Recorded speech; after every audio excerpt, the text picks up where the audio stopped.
dijelaskan melalui kurva tegangan-tegangan yang mencerminkan hubungan antara tegangan dan tegangan pada baja.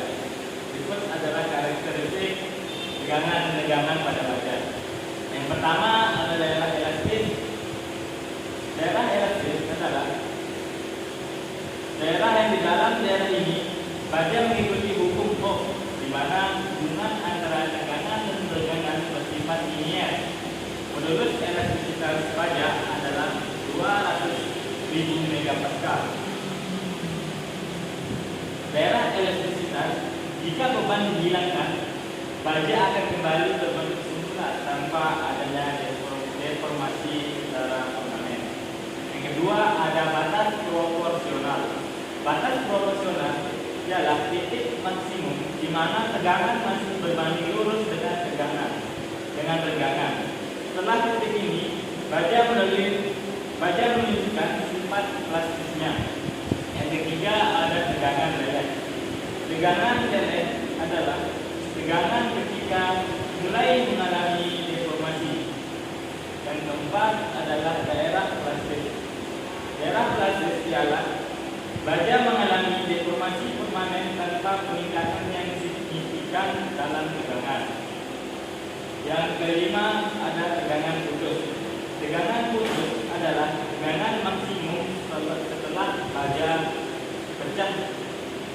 Yang keenam, penguatan tegangan. Penguatan tegangan adalah setelah titik lulu baja mengalami penguatan tegangan dengan peningkatan tegangan. Di sini saya akan menjelaskan faktor yang mempengaruhi besarnya tegangan pada elemen struktur baja. Faktor yang mempengaruhi tegangan dan tegangan pada baja dapat dikelompokkan menjadi beberapa kategori, termasuk sifat material, kondisi beban, desain struktur, dan lingkungan operasional. Berikut adalah penjelasan lebih lanjut mengenai faktor-faktor tersebut. Yang pertama kita akan bahas tentang sifat material baja. Sifat material baja terdiri dari komposisi kimia, modulus elastisitas, dan kekuatan lulu dan tegangan putus. Sifat material baja terdiri dari komposisi kimia, penambahan elemen paduan seperti kromium, nikel, dan molibden dapat meningkatkan sifat mekanik baja, termasuk tegangan leleh dan ketahanan terhadap deformasi. Yang kedua yaitu modulus elastisitas.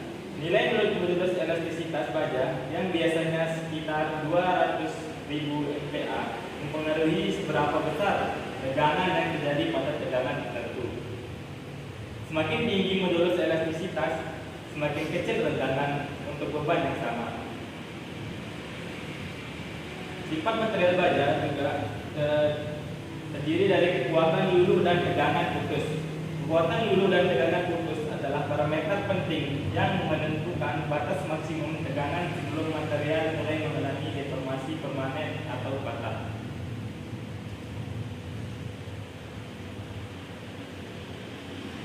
Yang kedua yaitu kondisi beban. Di dalam kondisi beban terdapat jenis dan besar beban. Jenis beban misalnya beban terpusat atau merata, dan besarnya beban yang diterapkan juga mempengaruhi tegangan dan tegangan. Beban yang lebih besar akan menghasilkan tegangan yang lebih tinggi. Di dalam kondisi beban juga terdapat panjang bentang. Panjang bentang dari elemen struktural sangat berpengaruh terhadap defleksi dan distribusi tegangan. Semakin panjang bentang, semakin besar kemungkinan terjadinya lenturan dan defleksi. Di dalam kondisi beban juga terdapat momen inersia. Momen inersia pada penampang. Momen inersia dari penampang mempengaruhi ketahanan terhadap lenturan.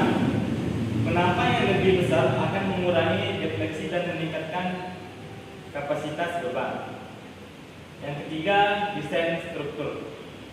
Dalam desain struktur terdiri dari geometri penampang dan kualitas pembuatan. Geometri penampang ialah desain penampang baja, misalnya bentuk I-beam atau H-beam, mempengaruhi distribusi tegangan secara merata dan mengurangi konsentrasi tegangan. Di dalam desain struktur juga terdapat kualitas pembuatan, proses manufaktur, dan kualitas material juga berperan penting. Baja dengan cacat mikro dapat mengurangi kekuatan dan ketahanan terhadap deformasi.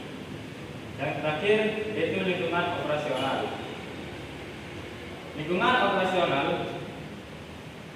Lingkungan operasional terdiri dari suhu dan kondisi lingkungan. Suhu dan kondisi lingkungan adalah suhu dapat mempengaruhi sifat mekanik baja. Pada suhu ekstrim, karakteristik material dapat berubah dan mempengaruhi kemampuan baja untuk menahan beban tanpa mengalami deformasi yang berlebihan.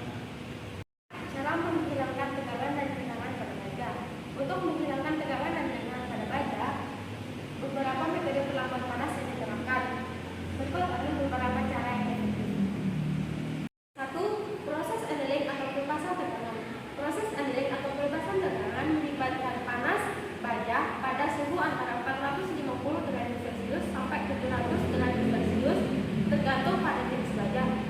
Setelah dipanaskan, baja didinginkan secara perlahan untuk mengurangi tegangan sisa yang dihasilkan selama proses pembuatan seperti pemotongan atau pengelasan.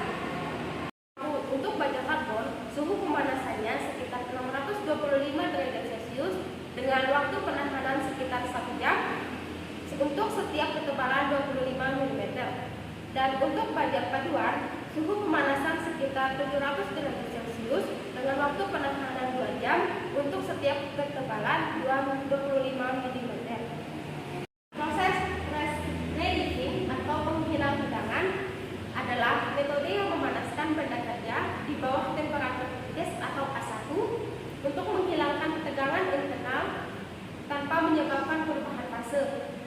Biasanya dilakukan pada suhu 550 derajat Celcius sampai 650 derajat Celcius. Untuk prosedurnya, benda kerja dipanaskan dan ditahan pada suhu tersebut selama waktu tertentu.